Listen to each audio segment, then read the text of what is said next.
Hi, it's KCCK's Culture Crawl.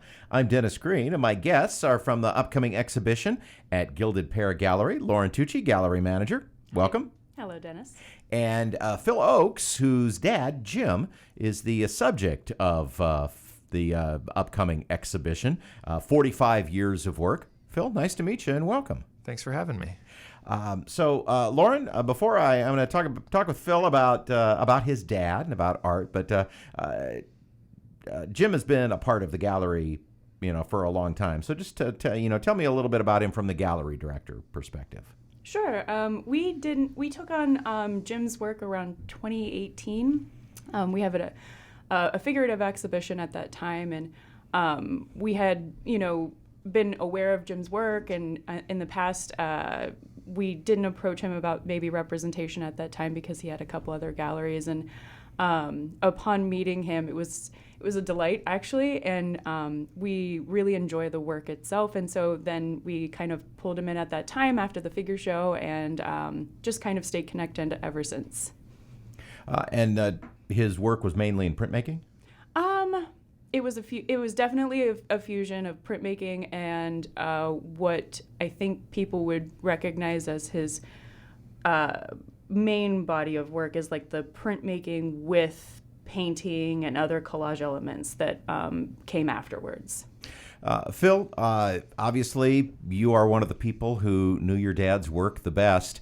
Do you remember him doing art from the time the earliest that you can remember? Oh, yeah. I remember going in, pretty young age and going into the studio and just seeing, all the prints. They'd be drying, all tacked up, and just, it was a total factory, for 3 or 4 days before a show. It would just be a whirlwind of activity. And, it was always in the house, stuff was being cycled out, have new pieces up, and he'd be trying out different frames, and it was I was always exposed to it. Did you ever touch the wrong thing and get into trouble? Yes. Yes, plenty of times, but I mean, sometimes that wrong thing could be, Dutch Morden etching acid, so it was. There was a safety aspect to it as well. He was looking out for me ultimately, yes. So, as an artist giving shows and things like that, was your dad as a person? Was he more quiet and introspective? Did he like interacting with people at shows and talking with them about his work? Absolutely, yeah. I mean, even if somebody wasn't going to buy a piece, he would still spend 10-20 minutes just going through his process and just he was very. He was social. Yeah. Looking over the pieces from 45 years of his work, they're going to be a part of this exhibit. What ones kind of stand out to you? Well, some of the pieces are really fascinating in the show because they're pieces that nobody's ever seen. And some of these are, like, he did a series in the late 70s, early 80s called The Magical Act, which is kind of one of my favorite series. And there's a couple of really fascinating ones that I think people will see them and hopefully,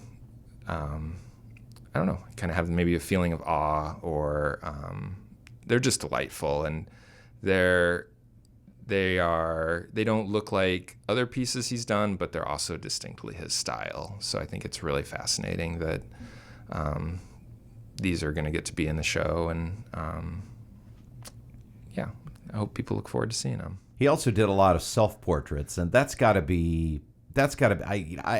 that's got to be neat and comforting to even though he's not here, to be able to look at him and see all the different ways that he represented himself, how he looked out. Yeah, that's sometimes it's kind of a daunting task, is to sort through all the self-portraits and figure out what to do with those, but yeah, he was really influenced. We'd go to, I remember in 2001, we went to Chicago and saw this big Van Gogh Gauguin exhibit, and the Studio of the South, and there was a lot of self-portraits. So I think that kind of, and he was really into like Jim Dine, and there were just a lot of artists that, would do self-portraits, and I think he was just sort of looked at that and said, why shouldn't I do that or so? And he was a big influence on you because you have an art degree. And yeah, he was. There was an element of like trying to steer clear and not copy him or really sort of emulate his style. I mean, he did what he did, and I like to do what I do. So I'm definitely fortunate to have a lot of his influence growing up, like, knowing at a young age who like Jackson Pollock was, like that was definitely probably influential. In my experience, being around creative people makes you want to flex your own creative muscles, whether it's in a similar or a divergent area. I guess so, yeah. Did he, and I assume he encouraged you from an early age? He did, yeah. Simple like how to draw books or just sort of biographies or, kids' biographies of various artists. I was always bringing home and we'd talk about them and check them out. So, what was the first thing he put in your hand? Oh my gosh. Like art-wise? Yeah, I mean like art tool-wise, pencil, etcher. I mean, I would maybe say, I have this distinct memory of a dry point needle and making these plates and doing a little family portrait with, Dad, Mom, and our dog Rolf. And, Dad made a couple prints of them, and they were just tiny, like 5x7s or something. But, giving those to my mom for her birthday or Christmas one year. The exhibit is Jim Ochs' 45 Years of Work, a posthumous exhibition. And this is on the first floor, Lauren, and we've got Maggie Vanderwall up on the second, and we'll be talking to her in a couple of weeks. Yes. And there'll be an opening reception coming up pretty soon, yes? Absolutely, yep. It is September 8th from 5 to 7:30. A lot of the art from the exhibit is online. I really enjoyed kind of paging through it in anticipation of our conversation, so you can go visit that on your website, which is? GildedPearGallery.com.